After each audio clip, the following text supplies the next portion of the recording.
வணக்கம். மாலை முரசு செய்திகளை விரிவாக பார்ப்பதற்கு முன் தலைப்புச் செய்திகள்.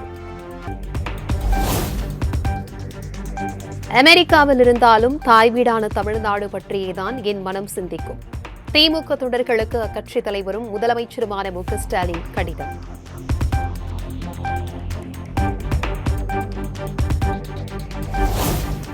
திமுக மீது விமர்சனம், விவாதம் செய்வோருக்கு செயல்கள் மூலம் பதில் தர வேண்டும். வார்த்தைகளால் பதில் சொல்லி அவர்கள் எதிர்பார்க்கும் வாய்ப்பை உருவாக்கி தர வேண்டியதில்லை என முதலமைச்சர் மு.க.ஸ்டாலின் அறிவுறுத்தல்.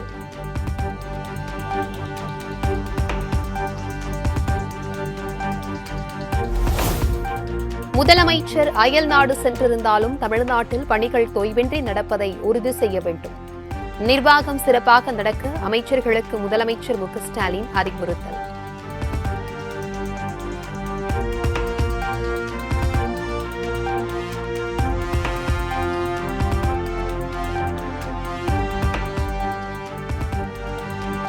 சென்னை மெரினாவில் உள்ள அண்ணா, கருணாநிதி நினைவிடங்களில் முதலமைச்சர் மரியாதை.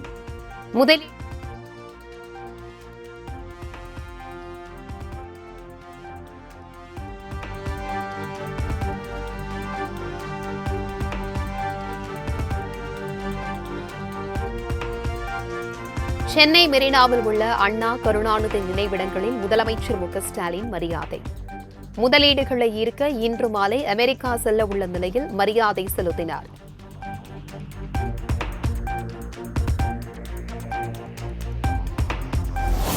திமுக எம்பி தயாநிதி மாறன் தொடர்ந்த அவதூறு வழக்கில் அதிமுக பொதுச் செயலாளர் எடப்பாடி பழனிசாமி நேரில் ஆஜர். வழக்கை செப்டம்பர் மாதம் 19ஆம் தேதிக்கு ஒத்திவைத்து சிறப்பு நீதிமன்றம் உத்தரவு.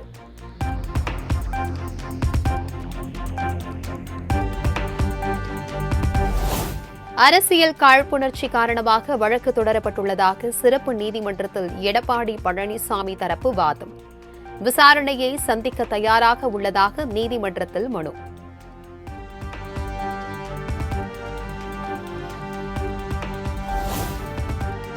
அண்ணாமலை பாஜக மாநில தலைவர் அல்ல, அவர் ஒரு கார்ப்பரேட் மேனேஜர் என அதிமுக முன்னாள் அமைச்சர் ஜெயக்குமார் விமர்சனம்.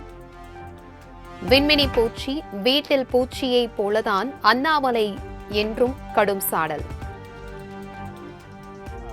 இந்த பல்பு பெரிய அளவுக்கு பிரகாசம் எரியும், அப்புறம் பார்த்தா டப்புன்னு ஃபியூஸ் போயிடும். அந்த மாதிரி ஃபியூஸ் போன அண்ணாமலையா தான் இன்னைக்கு நாட்டு மக்கள் பார்ப்பாங்க.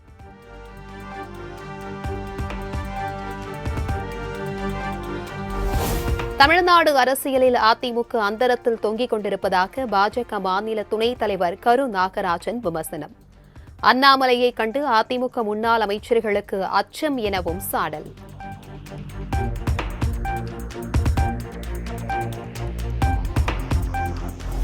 இபிஎஸ்ஐ அவதூறாக பேசியதாக அண்ணாமலை மீது மதுரை காவல் ஆணையர் அலுவலகத்தில் அதிமுக மருத்துவரணி செயலாளர் சரவணன் புகார். பொது அமைதியை சீர்குலைக்கும் வகையில் பேசி வருவதாக அண்ணாமலை மீது குற்றச்சாட்டு.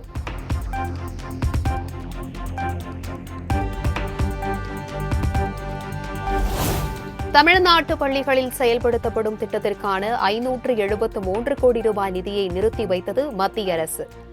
தேசிய கல்விக் கொள்கையை தமிழ்நாடு அரசு நிராகரித்ததால் நிதி தரப்படவில்லை என தகவல்.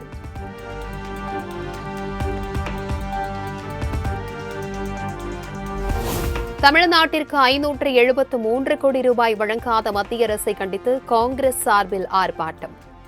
தமிழ்நாடு மாணவர் காங்கிரஸ் சார்பில் போராட்டம் நடைபெறும் என செல்வ பெருந்தகை அறிவிப்பு.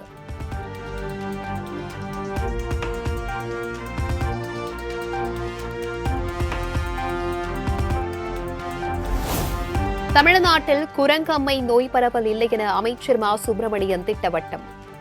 சர்வதேச விமான நிலையங்களில் பயணிகள் தீவிரமாக கண்காணிக்கப்படுவதாகவும் தகவல். சென்னையில் ஆகஸ்ட் மாதம் 31, செப்டம்பர் 1ஆம் தேதிகளில் ஃபார்முலா 4 கார் பந்தயம் நடத்த எதிர்ப்பு தெரிவித்து தொடரப்பட்ட வழக்கு நாளை விசாரணைக்கு எடுத்துக் கொள்ளப்படும் என உயர்நீதிமன்ற பொறுப்பு தலைமை நீதிபதி அமர்வு ஒப்புதல்.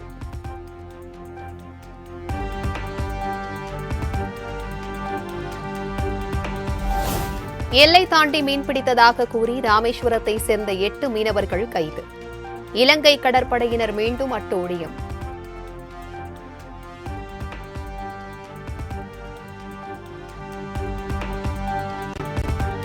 இலங்கை கடற்படையின் தொடர் அத்துமீறலை மத்திய அரசு கைகட்டி வேடிக்கை பார்ப்பதாக ராமேஸ்வரம் மீனவர்கள் ஆதங்கம். மீனவர்களை போராட்ட குணத்தில் தள்ளாமல் உடனடியாக நடவடிக்கை எடுக்க வலியுறுத்தல். ஒவ்வொரு முறையும் மீனவர்கள் சிறைபிடிக்கும் போது, படகுகள் பிடிக்கும் போதெல்லாம் மாநில அரசாங்கம் மத்திய அரசாங்கத்துக்கு ஒரு கடிதம் அனுப்புறாங்க. ஆனா மத்திய அரசாங்கம் அந்த கடிதத்தை வாங்கி வச்சுக்கிட்டு மீனவர்கள் இழப்பு வச்சு அரசியல் பண்ணிக்கிட்டு இருக்காங்க. உடனடியாக இலங்கையில் உள்ள படகுகளையும் மீனவர்களையும் விடுதலை செய்யக்கூடிய நடவடிக்கை எடுங்க. ஒவ்வொரு முறையும் மீனவர்கள் சிறைபிடிக்கும் போது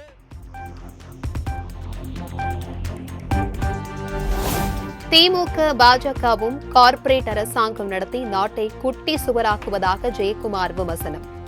இலங்கை கடற்படையினரால் தொடர் தாக்குதலுக்கு உள்ளாக்கப்படும் மீனவர்களை காக்க தமிழக அரசும் பாஜகவும் என்ன நடவடிக்கை எடுத்தது எனவும் கேள்வி.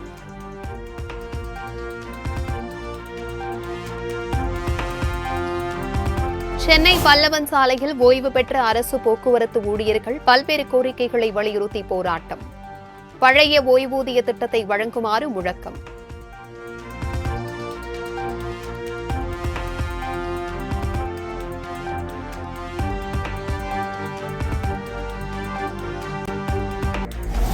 அடுத்த ஆண்டு இறுதிக்குள் திருச்செந்தூர் முருகன் கோவிலில் குடமுழுக்கு நடத்தப்படும் என அமைச்சர் பி.கே. சேகர்பாபு அறிவிப்பு. பழனி முத்தமிழ் முருகன் மாநாட்டில் எந்தவிதமான அரசியலும் கிடையாது எனவும் விளக்கம். ஆகவே இவர்கள் சொல்வதை போலல்ல, ஆன்மீகம் வேறு, அரசியல் வேறு. அந்த கோணத்தில் தான் இந்த ஆட்சி செயல்பட்டுக் கொண்டிருக்கின்றது. விநாயகர் சதுர்த்தி